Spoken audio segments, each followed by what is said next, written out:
ഇന്ന് ലോക കവിതാ ദിനം. ഭാഷയുടെ സത്തയും സൗന്ദര്യവും പ്രകടമാക്കുന്ന കവിതകൾക്കായി മാറ്റിവെച്ചിരിക്കുന്ന ദിനം. ഇന്ന് നമ്മുടെ അതിഥിയായി എത്തുന്നത് കവിതാലാപനത്തിലൂടെ സമൂഹ മാധ്യമങ്ങളിൽ വൈറലായി മാറിയ കോളേജ് അധ്യാപിക ഡോക്ടർ ലക്ഷ്മിദാസ് ആണ്. സ്വാഗതം ടീച്ചർ. ഇന്ന് ലോക കവിതാ ദിനം. നീറമൺകര NSS കോളേജിലെ മലയാളം അധ്യാപിക കൂടിയാണ് ഡോക്ടർ ലക്ഷ്മിദാസ്. സമൂഹ മാധ്യമങ്ങളിൽ നമ്മൾ ഈ കവിത ചൊല്ലൽ അല്ലെങ്കിൽ കവിത ആലാപനം എന്നൊക്കെ നമ്മൾ അടിച്ചു നോക്കുമ്പോൾ ലക്ഷ്മിദാസാണ് ഏറ്റവും മേളിൽ വരുന്നത്. നിരവധി കവിതകൾ ചൊല്ലുന്നു. അത് ചെറുപ്രായത്തിൽ തന്നെ ഈ കവിതയോടൊരു താല്പര്യം വന്നോ? അത്തരം കാര്യങ്ങളിലേക്ക് ആദ്യം പോകാം എന്ന് തോന്നുന്നു. ചെറിയ പ്രായം മുതൽ കവിത കേൾക്കുമായിരുന്നു. അച്ഛൻ ഇടയ്ക്കിടയ്ക്ക് കവിതകൾ ചൊല്ലാറുണ്ട്. വീട്ടിൽ നടക്കുമ്പോഴും ഒക്കെ ചൊല്ലി കേൾക്കുന്ന ഒരു ശീലം കൊണ്ടായിരിക്കണം ഒരുപക്ഷെ കവിത മനസ്സിൽ എപ്പോഴൊക്കെ കയറിയത്. പിന്നെ ഈ അക്ഷരശ്ലോകം, കാവ്യകേളി തുടങ്ങിയ കലകൾ അഭ്യസിച്ചിരുന്നു ഒരു 6ാം ക്ലാസ് മുതൽ. അപ്പം അങ്ങനെ അത് എൻ്റെ ഈ കവിതയുമായി ബന്ധപ്പെട്ടുള്ള ഒരു ജീവിതത്തിൽ ഏറ്റവും സ്വാധീനം ചെലുത്തിയ 2 കാര്യങ്ങളാണ്.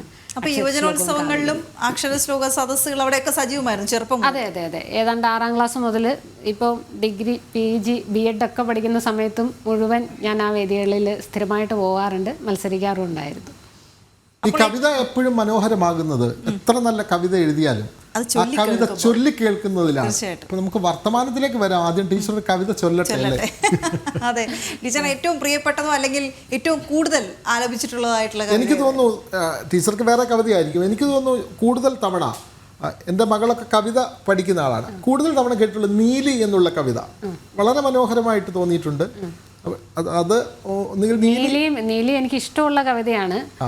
പക്ഷേ എനിക്കിപ്പോൾ ചൊല്ലാൻ ആഗ്രഹം തോന്നുന്ന ഒരു കവിത പാലാ നാരായണൻ നായരുടെ ഒരു കവിതയുടെ കുറച്ച് ഭാഗമാണ്. കേരളം വളരുന്നു എന്നുള്ള കവിതയിലെ കുറച്ച് ഭാഗം ചൊല്ലാം. കേരളം വളരുന്നു, പശ്ചിമഘട്ടങ്ങളെ കേറിയും കടന്നും ചെന്നന്യമാ അറബിക്കടലിനും തൻ തിരക്കയ്യാലതിൻ അതിരിട്ടൊതുക്കുവാനായതിൽ ഇന്നോളവും അറിവും സംസ്കാരവും മേൽക്കുമേലൊഴുക്കുന്നോരുറവിൻ നികേതമാണി സ്ഥലം പുരാതനം. ഇവിടെ പിറക്കുന്ന കാട്ടുപുല്ലിനുമുണ്ട് ഭുവനം മയക്കുന്ന ചന്തവും സുഗന്ധവും. ഇവിടെ കിടക്കുന്ന കാട്ടുകല്ലിലുമുണ്ട് വിവിധ സനാതന ചൈതന്യ പ്രതീകങ്ങൾ. കാലടി പ്രദേശത്തിലുണ്ടായ വേദാന്തത്തിൻ കാലടിക്കമർന്നു പോയി ഹിമവൻ മുടി പോലും. ഈ കവിതകൾ അതിൻ്റെ ആലാപന ഭംഗി കൊണ്ട് മാത്രമല്ല, എങ്ങനെയാണത് ഭാഷയ്ക്കും സംസ്കാരത്തിനും നമ്മുടെ നാടിനുമൊക്കെ അല്ലേ വീണ്ടും വീണ്ടും ചൊല്ലിക്കേൾക്കുമ്പോൾ എങ്ങനെയാണ് അത് നമുക്ക് പ്രയോജനപ്രദമാകുന്നത്? കേൾക്കുന്ന ആളുകൾക്ക് അതെല്ലാം ഉള്ളിലേക്ക് വരുന്നു എന്നുള്ള ഒരു സാഹചര്യം കൂടിയുണ്ട് അല്ലേ. ഇപ്പോഴത്തെ കുട്ടികളുടെ ഒരു രീതി എങ്ങനെയാണ് ടീച്ചർ? കാരണം പണ്ട് ഇപ്പോൾ ടീച്ചർ സൂചിപ്പിച്ചതുപോലെ ഇതെല്ലാം കേട്ട് വളർന്നു, അങ്ങനെയുള്ള ഒരുപാട് സദസ്സുകൾ നമ്മൾ കണ്ടിട്ടുണ്ട്. അവിടെയൊക്കെ വലിയ വേദിയിലും സദസ്സിലും ഇഷ്ടംപോലെ ആളുകളെ കാണാറുമുണ്ട്. ഇപ്പോഴത്തെ കുട്ടികൾക്ക് ഇതിനോടുള്ള ഒരു പ്രതികരണം എങ്ങനെയാണ്? കവിത മത്സരവേദികളിൽ ഇപ്പോഴും ഒരുപാട് മത്സരാർത്ഥികളുണ്ട്. അതിപ്പം കവിതയാണെങ്കിലും അക്ഷരശ്ലോകമാണെങ്കിലും കാവ്യകേളിയാണെങ്കിലും ഒക്കെ ഇപ്പോൾ സംസ്ഥാന സ്കൂൾ കലോത്സവത്തിലൊക്കെ അപ്പീൽ ഉൾപ്പെടെ സംസ്ഥാന തലത്തിൽ വരാറുണ്ട്. 14 ആണെങ്കിൽ 15 ഇത്തവണ എനിക്ക് തോന്നുന്നു കാവ്യകേളി മത്സരത്തിൽ 15 പേരോ മറ്റോ ആണ് മത്സരിച്ചതെന്ന് തോന്നുന്നു, അപ്പീൽ ഉൾപ്പെടെ വന്നിട്ട്. അപ്പം മത്സരിക്കാൻ കുട്ടികളുണ്ട്. പക്ഷെ അവരുടെ ആ കവിതയോടുള്ള സമീപനം എത്രത്തോളം പണ്ടത്തേതിൽ നിന്ന് കുറച്ച് വ്യത്യസ്തമാണെന്നാണ് എനിക്ക് തോന്നുന്നത്.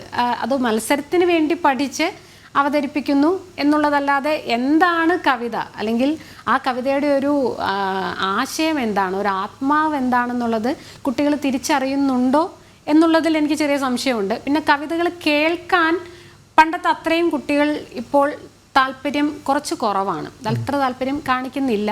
പിന്നെ നമ്മൾ ചൊല്ലി അവരുടെ ഉള്ളിലേക്ക് എങ്ങനെയെങ്കിലും കവിതയൊന്ന് എത്തിക്കാനായിട്ട് ശ്രമിച്ചുകൊണ്ടിരിക്കുകയാണ്. പക്ഷേ നമ്മൾ ഈ കവികളുടെ പുതിയ കവികളെ നോക്കുമ്പോൾ, നമുക്ക് ഇപ്പോൾ പുതിയ ആനുകാലികങ്ങൾ ഒക്കെ നോക്കുമ്പോൾ യുവ കവികൾ നിരവധിയുണ്ട്. അത് സമൂഹ മാധ്യമങ്ങളിലാണ് ഇപ്പോൾ കവിത കൂടുതലും വരുന്നത്. ഇപ്പോൾ ആർക്കും കവിത എഴുതാം എന്ന നിലയിലേക്ക് വരുന്നു. നേരത്തെ വൃത്തം വേണമായിരുന്നു, അതിന് കൃത്യമായി ഭാഷ അല്ലെങ്കിൽ കവിത എഴുതുന്നതിന് കൃത്യമായ നിയമങ്ങളൊക്കെ ഉണ്ടായിരുന്നു. ഇപ്പോൾ എന്തും കവിതയാണ്, ഗദ്യ കവിതയുണ്ട്, എന്തും കവിതയായി വരുന്നു. ഇപ്പോഴും നിയമങ്ങളുണ്ട്, അത് വേണ്ടവർക്ക് ഉപയോഗിക്കാം, താല്പര്യമില്ലാത്തവർക്ക് വേണ്ട ഗദ്യ കവിത എഴുതാം എന്നുള്ള ഒരു രീതിയാണ്. പിന്നെ ഈ നമുക്ക് പബ്ലിഷ് ചെയ്യാനുള്ള ഒരു എളുപ്പത്തിന് ഏറ്റവും എളുപ്പം സോഷ്യൽ മീഡിയയാണ്. എന്തെഴുതുന്നോ ആ സ്പോട്ടിൽ തന്നെ നമുക്ക് അതിൻ്റെ ഒരു റിയാക്ഷൻ കിട്ടുന്നുണ്ട്. ഏത് നല്ലതാണോ മോശമാണോ പലതരത്തിൽ കിട്ടുന്നുണ്ട്. അപ്പം ആ ഒരു എളുപ്പം കൂടുതലായിട്ട് വന്നപ്പോൾ ആളുകൾ കൂടുതൽ എഴുതി തുടങ്ങി. എന്നാൽ എനിക്കും എഴുതി നോക്കാം എന്നുള്ള ഒരു രീതിയിലേക്ക് മാറിയിട്ടുണ്ട്. ഈ വൈവിധ്യമാർന്ന ഭാഷകളുടെ ഒരു പ്രോജ്വലനം അതുകൂടി ഈ ദിനം കൊണ്ട് കണക്കാക്കുന്നുണ്ട്. അപ്പോൾ വൈവിധ്യമാർന്ന ഭാഷകളിൽ നമ്മൾ പറയുമ്പോൾ മലയാളം തന്നെയാണ് നമുക്ക് പറയാൻ കഴിയുക. അപ്പോൾ മലയാളത്തിൽ ഏറ്റവും മലയാള ഭാഷയെ പോലും വർണ്ണിച്ചുകൊണ്ട് മഹാകവി വെണ്ണിക്കുളം എഴുതിയ മാണിക്യവീണ എന്ന മനോഹരമായ കവിത, അത് ടീച്ചർ ചൊല്ലുന്നത് കേട്ടിട്ടുണ്ട്. അപ്പോൾ നമ്മുടെ പ്രേക്ഷകർക്കായി അതൊന്ന് മാണിക്യവീണ. ഭാഷയെക്കുറിച്ചുള്ള ഒരു കവിത എന്ന് പറയുമ്പോൾ ആദ്യം മനസ്സിലേക്ക് വരുന്ന കവിതയാണ് വെണ്ണിക്കുളത്തിൻ്റെ മാണിക്യവീണ. അതിലെ കുറച്ച് വരികൾ ചൊല്ലാം. വന്ദനം വന്ദനം പാർമെത്തും ദ്രാവിഡ നന്ദിനിയായി വളർന്ന ഭാഷേ, വന്ദനം വന്ദനം ചിത്തം കവർന്നിടും ചന്ദനാമോദം കലർന്ന ഭാഷേ, ജീവന്നു നൂതനോന്മേഷം പകർന്നിടും ദേവഭാഷാമൃതം ചേർന്ന ഭാഷേ, നിൻ മുലപ്പാലിന്റെ വീര്യം ഉൾക്കൊണ്ടതെൻ ജന്മജന്മാന്തര പുണ്യമല്ലേ, വശ്യമാം ശൈലിയിൽ നിന്നെ ജയിപ്പൊരു വിശ്വമനോഹര ഭാഷയുണ്ടോ. നമ്മുടെ പ്രേക്ഷകർ സമൂഹ മാധ്യമങ്ങളിൽ കവിത ചോദിച്ചു തുടങ്ങി. അതായത് പ്രേമസംഗീതം ചൊല്ലാമോ, ഉള്ളൂരിന്റെ പ്രേമസംഗീതം ചൊല്ലാമോ ഒക്കെ ചോദിച്ച് രാമായണം ചൊല്ലി കേട്ടിട്ടുണ്ട്. അതെ, രാമായണം നമ്മുടെ ജനൻ ടി വിയുടെ രാമായണ മാസത്തിൽ എല്ലാ ദിവസവും പ്രേക്ഷകരിലേക്ക് രാമായണത്തിന്റെ ഓരോ ഭാഗങ്ങൾ എത്തിച്ചിരുന്നത് ടീച്ചറായിരുന്നു. നന്നായി കവിതാ പാരായണം നന്നായി എന്ന് പറയുന്നു ആളുകൾ. അപ്പോൾ നമുക്ക് ഈ പ്രേമസംഗീതം പ്രേമസംഗീതത്തിന്റെ കുറച്ച് ഉള്ളൂരിന്റെ പ്രേമസംഗീതം ഏറ്റവും എനിക്ക് തോന്നുന്നു ഇപ്പോഴത്തെ ഒരു കാലഘട്ടത്തിൽ നിന്നായാൽ പോലും നമുക്ക് വളരെ കണക്ട് ചെയ്യാൻ പറ്റുന്ന ഒരു കവിതയാണ് പ്രേമസംഗീതം. അടുത്തു നിൽപ്പോരനുജനെ നോക്കാൻ അക്ഷികളില്ലാത്തോർക്ക് അരൂപനീശ്വരൻ അദൃശ്യനായാൽ അതിലെന്താശ്ചര്യം. അത് വലിയൊരു തത്വത്തെക്കുറിച്ച് പറയുന്ന ഒരു കവിതയാണ്. അതിന്റെ കുറച്ച് ഭാഗം ചൊല്ലാം. ഒരൊറ്റ മതമുണ്ടുലകിന്നുയിരാം പ്രേമമതൊന്നല്ലോ, പരക്കെ നമ്മെ പാലമൃദൂട്ടും പാർവണ ശശിബിംബം, ഭക്ത്യനുരാഗദയാദിവപുസ്സ പരാത്മചൈതന്യം, പലമട്ടേന്തി പാരിതിനെങ്ങും പ്രകാശമരുളുന്നു, അതിനൊരറിയാം നാസ്തിക്യം താൻ ദ്വേഷം ലോകത്തിൻ, നഹോ തമസ്സാം അതിനടിപ്പെട്ടാലകാല മൃത്യുഭയം, മാരണദേവതയാമതു മാറ്റും മണവറ പട്ടടയായി, മടുമലർവാടിക മരുപ്പറമ്പായി നാഗം നാരകമായി. അതേസമയം ഈ കവിത ചൊല്ലി കേട്ടപ്പോൾ തന്നെ ഇന്ന് ലോക വനദിനം കൂടിയാണല്ലോ, അതും കൂടി ഓർക്കുകയാണ്. അപ്പോൾ ഈ പ്രകൃതി സംരക്ഷണത്തിനായും അല്ലെങ്കിൽ നമ്മുടെ കാടുകളെക്കുറിച്ചും ഒക്കെയും ഒട്ടനവധി കവിതകൾ അങ്ങനെയും വന്നിട്ടുണ്ട്. അതെല്ലാം സജീവമായി ഒരുപക്ഷെ നമ്മൾ ചൊല്ലി കേൾക്കുന്നതുമാണ്. അത് അത്ര കണ്ട് ആവശ്യവുമാണ് നമുക്ക്. അങ്ങനെ ഒരു കവിത ഓർമ്മ വരുന്നുണ്ടോ? നമ്മുടെ പ്രമുഖരായ കവികളെല്ലാം ഒരു പക്ഷേ വനം, പരിസ്ഥിതി, ഈ വിഷയങ്ങളെല്ലാം മലയാളത്തിൽ ധാരാളമായിട്ട് കവിതകൾ വന്നിട്ടുള്ള ഒരു വിഷയമാണ്. കവികളും അതൊക്കെ സുഗതകുമാരി ടീച്ചർ, ONV സാർ എല്ലാവരും എഴുതിയിട്ടുണ്ട്. ONV സാറിൻ്റെ ഒരു കവിത കുറച്ച് ഭാഗം ചൊല്ലും. അദ്ദേഹത്തിൻ്റെ ഒരു തൈ നടുമ്പോൾ എന്ന കവിതയിലെ കുറച്ച് വരികളാണ്. ഒരു തൈ നടുമ്പോൾ ഒരു തണൽ നടുന്നു, നടുനിവർക്കാനൊരു കുളിർനിഴൽ നടുന്നു, പകലുറക്കത്തിനൊരു മലർവിരി നടുന്നു, മണ്ണിലും വിണ്ണിന്റെ മാറിലെ ചാന്തു തൊട്ടഞ്ജനമിടുന്നു, ഒരു വസന്തത്തിനു വളർപന്തൽ കെട്ടുവാൻ ഒരു കാൽ നടുന്നു, ആയിരം പാത്രത്തിൽ ആത്മഗന്ധം പകർന്നാടുറുതു കന്യയുടെ ആർദ്രത നടുന്നു, തളിരായും ഇലയായും ഇതൾ വിരിയും അഴകായും ഇവിടെ നിറമേളകൾ മിഴികളിൽ നടുന്നു, ഒരു തൈ നടുമ്പോൾ ഒരു തണൽ നടുന്നു,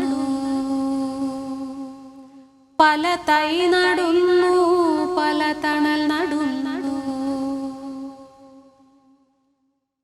നമുക്ക് സുഗതകുമാരി ടീച്ചറുടെ ഒരു കവിത വേണമെന്നും പ്രേക്ഷകർ പറയുന്നു. ടീച്ചർ ഏതെങ്കിലും സുഗതകുമാരി ടീച്ചറുടെ ഒരു കവിത കൂടി. സുഗതകുമാരി ടീച്ചർ എനിക്ക് തോന്നുന്നു ഇപ്പോഴത്തെ ഒരു കാലഘട്ടത്തിൽ കൂടി നമുക്ക് ചേർത്ത് വയ്ക്കാൻ പറ്റുന്ന, അത് വളരെ തീക്ഷ്ണമായ ഒരു കവിതയാണ്. സത്യത്തിൽ ഈ രാവിലെ അങ്ങനെ ഒരു കവിത ചൊല്ലുന്നത് തന്നെ, കവിത കേൾക്കുമ്പോൾ നമുക്ക് ആ മനസ്സിൽ ഉണ്ടാവുന്ന ചില വികാരങ്ങളുണ്ട്. അപ്പോൾ അത് കേൾക്കുന്നവർക്ക് എത്രത്തോളം അത് അവരുടെ മനസ്സിനെ ബാധിക്കും എന്നുള്ളത് നമുക്ക് അറിയില്ല. അത്തരത്തിലൊരു കവിതയാണിത്. അതായത് കുഞ്ഞുങ്ങൾക്കെതിരെയുള്ള അതിക്രമങ്ങളും ഒക്കെ ധാരാളം മരിച്ച കുഞ്ഞുങ്ങൾ നടക്കുന്ന ഒരു സമയമാണ്.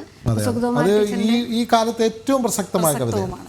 അപ്പോൾ ആ ഒരു മരിച്ച കുഞ്ഞുങ്ങൾ വരുന്നുണ്ട് എന്ന ഒരു കവിതയിലെ കുറച്ച് വരികൾ ശരിക്കും പറഞ്ഞാൽ അത് ചൊല്ലാൻ തന്നെ ബുദ്ധിമുട്ട് നമുക്ക് തോന്നും അത് വായിച്ചു കഴിയുമ്പോൾ. എങ്കിലും അതിലെ കുറച്ച് ഭാഗം ഒന്ന് ചൊല്ലാം. മരിച്ച കുഞ്ഞുങ്ങൾ വരുന്നുണ്ട്,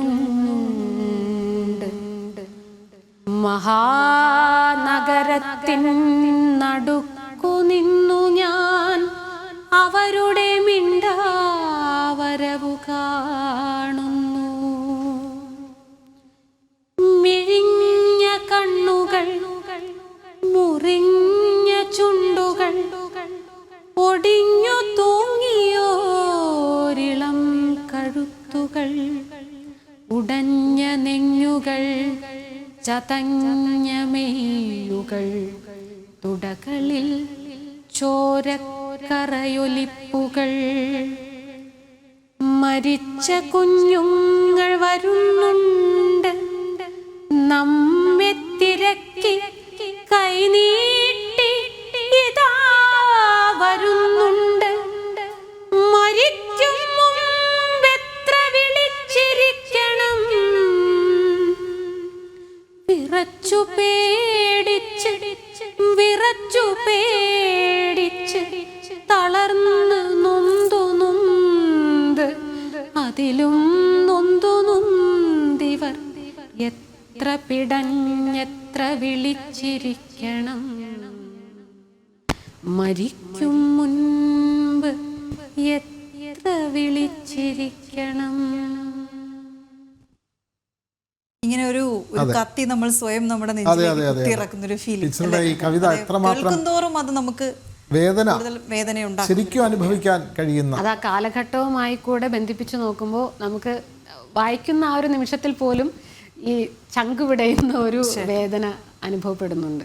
ഈ സാമൂഹ്യ പ്രവർത്തനമൊക്കെ എങ്ങനെയാണ് ടീച്ചർ? വിചാര കേന്ദ്രത്തിന്റെ പരിപാടികളിലൊക്കെ ടീച്ചറെ കണ്ടിട്ടുണ്ട്? വിചാര കേന്ദ്രത്തിന്റെ പരിപാടികൾക്ക് പോവാറുണ്ട്. തപസ്യ കലാ സാംസ്കാരിക വേദിയുടെ സംസ്ഥാന സമിതി അംഗമാണ്. തപസ്യയുടെ സംസ്ഥാന സമിതി അംഗമാണ്. പോരട്ടെ. അങ്ങനെയുള്ള പരിപാടികളിലെല്ലാം ഞാൻ പങ്കെടുക്കാറുണ്ട്. ഉണ്ട്. ടീച്ചർ കവിത എഴുതുന്ന ആളാണ്. ഞാനിവിടെ എത്തിയപ്പോൾ ചോദിച്ചിരുന്നു. അപ്പോൾ സ്വന്തം കവിതയുണ്ട്. അപ്പോൾ അത് ചൊല്ലണ്ടേ? മറ്റ് പ്രമുഖ കവികളുടെ കവിതകൾ ചൊല്ലുന്നു. അപ്പോൾ മലയാള അധ്യാപികയാണ്. അപ്പം സ്വയമായി കവിത എഴുതാറുമുണ്ട്. അപ്പോൾ ആ കവിത കൂടി നമുക്ക്. ഞാനങ്ങനെ സ്ഥിരമായിട്ട് കവിത എഴുതുന്ന ഒരാളല്ല. വല്ലപ്പോഴേ ഞാൻ കവിത എഴുതാറുള്ളൂ. അങ്ങനെ എഴുതിയ കവിതകളൊന്നും അധികം ഞാൻ വെളിച്ചം കാണിച്ചിട്ടുമില്ല. പക്ഷേ ഇപ്പോൾ ഒരു കവിത കുറച്ച് ഭാഗം എനിക്ക് തോന്നുന്നു ഞാൻ ആ വയനാട്ടിലെ ഒരു പ്രകൃതി ദുരന്തമൊക്കെ ഉണ്ടായി കഴിഞ്ഞതിന് ശേഷം എപ്പോഴോ മനസ്സിൽ കിടന്ന ഒരു കാര്യം ഒന്ന് എഴുതി വെച്ചതാണ്. എൻ്റെ വളരെ കുറച്ച് വരികൾ ഞാനൊന്ന് ചൊല്ലാം. ഉറപ്പായിട്ട്. ഒരു നാളിൽ ഞാനീ മണ്ണിൽ വീണു, കുറെ നാൾ ഉറക്കത്തിലാണ്ടുപോയി. ഒരു നാളിൽ ഞാനീ മണ്ണിൽ വീണു, കുറെ നാളുറക്കത്തിലാണ്ടുപോയി. പിന്നെ ഞാൻ കൺചിമ്മി നോക്കുമ്പോഴേക്കതാ മലകൾക്കു മുകളിൽ പ്രഭാതമായി. ഇലകൾ കൊഴിഞ്ഞൊരാ ചെമ്മണ്ണു പാതകളിൽ ഇരുളും വെളിച്ചവും മാറി വന്നു. ഹരിതാഭചാരമായി മാറിയിട്ടും നഖമുനകളാൽ നാൾ നിറഞ്ഞിട്ടും ഒരു തുള്ളി മിഴിനീരു പൊഴിയാതെ ധര ഇന്നു കരയാതെ കരയുന്ന കാഴ്ച കണ്ടു. തണലുകൾ മുറിഞ്ഞതും ഹൃദയം പിളർന്നതും ഒരു വേള നീയൊന്നും അറിയാതെയായി. കരിനീലനാഗമായൊഴുകുന്ന പുഴകളും ഒരു നോട്ടമമ്മയെ നോക്കി നിന്നു. വെളിച്ചം കണ്ടേ മതിയാകൂ ഈ കവിത, അല്ലേ? മൂടി വെക്കാൻ പാടില്ല. ഇതൊരു പുസ്തക രൂപത്തിൽ വരുമ്പോൾ അതിന്റെ താഴെ കൊടുക്കണം, ഞാൻ ജനൻ ടി വിയിൽ ആദ്യമായി അവതരിപ്പിച്ച കവിത എന്ന് കൊടുക്കണം. ബാക്കിയുള്ളവർക്ക് കൂടി ഇത് ചൊല്ലാനുള്ള അവസരം അപ്പോഴല്ലേ? അതെ, ബാക്കി കുട്ടികൾ കൂടി അത് ചൊല്ലട്ടെ. അപ്പോൾ എനിക്കൊരു കാര്യം കൂടി ചോദിക്കാനുള്ളത്, ഈ മലയാള സിനിമയിൽ നമ്മൾ ഗാനങ്ങൾ പാടി പതിഞ്ഞുപോയ ഗാനങ്ങളിൽ ഒരുപാട് കവിത ഉള്ളതായി നമുക്കറിയാം. പക്ഷെ ഇപ്പോൾ വരുന്ന ഗാനങ്ങളിൽ അന്നൊക്കെ വയലാറിനെ പോലുള്ള ആളുകളായിരുന്നു സിനിമയ്ക്ക് പാട്ട് എഴുതിയിരുന്നത്. ഇപ്പോഴും നല്ല കവികൾ പാട്ട് എഴുതുന്നുണ്ട്. പക്ഷെ സിനിമയ്ക്ക് പാട്ട് എഴുതുമ്പോൾ അവരുടെ കവിതകളൊക്കെ എവിടെ പോകുന്നു എന്ന് നമ്മൾ, അല്ലെങ്കിൽ അവരുടെ കവിത്വം, അവരുടെ വഴികളിലെ കവിത്വം എവിടെ പോകുന്നു നമ്മൾ ആലോചിച്ച് പോകാറുണ്ട്. എങ്കിലും മലയാള സിനിമയിൽ നമുക്കറിയാം കവിതകളുള്ള പാട്ടുകൾ തന്നെ ധാരാളം വരുന്നുമുണ്ട്. അതിൽ ഏറ്റവും പ്രസിദ്ധമായത് എനിക്ക് തോന്നുന്നു മധുസൂദനൻ സാർ എഴുതിയ ഇരുളിൻ മഹാനിദ്രയിൽ. അത് സാറ് ചൊല്ലുന്ന പോലെ വേറെ ആരും ചൊല്ലില്ല. മധുസൂദനൻ സാറിന്റെ കവിതയ്ക്കൊക്കെ അങ്ങനെ പ്രത്യേകതയുണ്ട്. സാറിന്റെ കവിത വേറെ ആരെങ്കിലും ചൊല്ലാൻ പോയത് പാളിപ്പോകും. കാരണം സാർ അത്രമാത്രം. പിന്നെ കവിതകള് സിനിമയിലല്ലാതെ ഒരുപാട് ഇപ്പം സംഗീതം കൊടുത്ത് കവിതകൾ പുറത്തിറങ്ങുന്നുണ്ട്. ഇപ്പൊ NN കക്കാന്റെ സഫലമീ യാത്രയൊക്കെ കുറെ വർഷങ്ങൾക്ക് മുൻപ് എനിക്ക് തോന്നുന്നു ഞാൻ PG ഒക്കെ പഠിക്കുന്ന സമയത്ത് ഇറങ്ങിയ കവിതയാണ്. പക്ഷെ അങ്ങനെ സംഗീതം കൊടുത്ത് ഇറങ്ങുന്ന കവിതകൾ പലതും ആളുകളെ ആകർഷിക്കാറുണ്ട്. എന്നാൽ ചിലത് ആ സംഗീതം കൊടുക്കുമ്പോൾ ആ കവിതയിലെ ആത്മാവങ്ങ് ചോർന്നു പോകുന്നതായിട്ടും തോന്നിയിട്ടുണ്ട്. പിന്നെ ഇപ്പോൾ മാറിയിട്ടുണ്ട്. ഇപ്പോൾ സംഗീതമാണല്ലോ ആദ്യം ഉണ്ടാകുന്നത്, അതിനുശേഷമാണല്ലോ വരികൾ ഒപ്പിച്ച് എഴുതുന്നത്. നമ്മുടെ പ്രേക്ഷകർ പറയുന്നത്, ഈ കവിത കേട്ടിട്ട് പറയുന്നത് എല്ലാ ദിവസവും രാവിലെ ഒരു കവിതയോട് കൂടിയൊക്കെ നമുക്ക് തുടങ്ങണമെന്ന്. അത് പ്രായോഗികമല്ല. ഇന്ന് ടീച്ചറെ വളരെ നിർബന്ധിച്ച് വിളിച്ചുകൊണ്ട് വന്നതാണ്. കവിതാ ദിനമായതുകൊണ്ട് ടീച്ചറെ കൊണ്ടുവന്നതാണ്. എന്തായാലും നീലി എന്ന് പറഞ്ഞ കവിതയെ പറ്റി നമ്മൾ പറഞ്ഞിരുന്നു. അതും കൂടി ഒന്ന് പ്രേക്ഷകർക്കായി ഒന്ന് ചൊല്ലണം. ഏഴാച്ചേരിയുടെ എനിക്ക് തോന്നുന്നു വളരെ ശ്രദ്ധേയമായ ഈ കലോത്സവ വേദികളിൽ, അതെ, കലോത്സവ വേദികളിൽ നിറസാന്നിധ്യമാണ് ആ കവിത മിക്കപ്പോഴും. ഇപ്പോൾ കോളേജിൻ്റേതായാലും സ്കൂളിൻ്റേതായാലും ഒരു കുട്ടിയെങ്കിലും ആ കവിത ചൊല്ലി കേട്ടിട്ടുണ്ട്. അപ്പോൾ അതും കൂടി ഒന്ന്. അതിന്റെ വരികൾ എനിക്ക് മുഴുവൻ ഓർമ്മയില്ല, കുറച്ച് ഭാഗം മതി. കള്ളിയങ്കാട്ടെ കറുത്ത നീലി, കള്ളിയങ്കാട്ടെ കറുത്ത നീലി, നിന്റെ കണ്ണുകളിലിപ്പോഴും തീനാളമുണ്ടെന്നു കാടു പറയുന്നു. ഇപ്പോഴും തീനാളമുണ്ടെന്ന് കാടു പറയുന്നു. അവിടെയും കാട് വന്നു ദിനത്തിന്റെ. ഓക്കെ, ഏതായാലും എനിക്ക് തോന്നുന്നു അത് ഒരു യാത്ര അതിമനോഹരമായ ഒരു യാത്രയായിരുന്നു. അതെ, കവിതാ ദിനവും ആയിക്കോട്ടെ വനദിനവും ആയിക്കോട്ടെ, രണ്ടും ഉൾക്കൊള്ളിച്ചുകൊണ്ട് തന്നെ നമ്മുടെ ഭാഷയിലെ നമ്മൾ ആത്മാവ് അറിഞ്ഞുകൊണ്ട് മുന്നോട്ട് പോകാൻ കഴിഞ്ഞു. ഇന്ന് ഞങ്ങൾ വളരെ നന്ദിയുണ്ട് ഈ കവിതാ ദിനത്തിൽ ഡോക്ടർ ലക്ഷ്മിദാസിനെ അതിഥിയായി കിട്ടിയതിൽ. മനുഷ്യ മനസ്സിന്റെ ഒരു സൃഷ്ടിപരമായ ആത്മാവിനെ പിടിച്ചെടുക്കുന്ന ഒന്നാണ് കവിത എന്ന് പറയും. ആ ഒരു ദിവസത്തെ കവിതയുടെ ആ ഒരു കഴിവിനെ അംഗീകരിക്കാനുള്ള ഒരു ദിവസമായിട്ടായിരിക്കും ഈ കവിതാ ദിനം. ഇപ്പം മനസ്സിനെ അത്രയും പിടിച്ചെടുക്കുന്ന, ഇപ്പൊ വയലാറിനെ പോലുള്ള കവികൾ തന്നെ എഴുതിയിട്ടുണ്ട്. വാളല്ലൻ സമരായുധം ഝണഝണധ്വാനം മുഴക്കിയിടുവാൻ ആളല്ലൻ കരവാളു വിറ്റൊരു മണിപ്പൊൻവീണ വാങ്ങിച്ചു ഞാൻ. താളം രാഗലയ ശ്രുതി സ്വരം ഇവയ്ക്കല്ലാതെ ഒന്നിനും ഇന്നോളക്കുത്തുകൾ തീർക്കുവാൻ കഴിയുകയില്ലൻ പ്രേമതീർത്ഥങ്ങളിൽ. അതൊന്ന് ചൊല്ലു ടീച്ചർ, ഇങ്ങനെ പറയാതെ. വാളല്ലൻ സമരായുധം ഝണഝണധ്വാനം മുഴക്കിയിടുവാനാളല്ല എൻ കരവാളു വിറ്റൊരു മണിപ്പൊൻവീണ വാങ്ങിച്ചു ഞാൻ. താളം രാഗലയ ശ്രുതി സ്വരം ഇവയ്ക്കല്ലാതെ ഒന്നിനുമിന്നോളക്കുത്തുകൾ തീർക്കുവാൻ കഴിയുകയില്ലെൻ പ്രേമതീർത്ഥങ്ങളിൽ.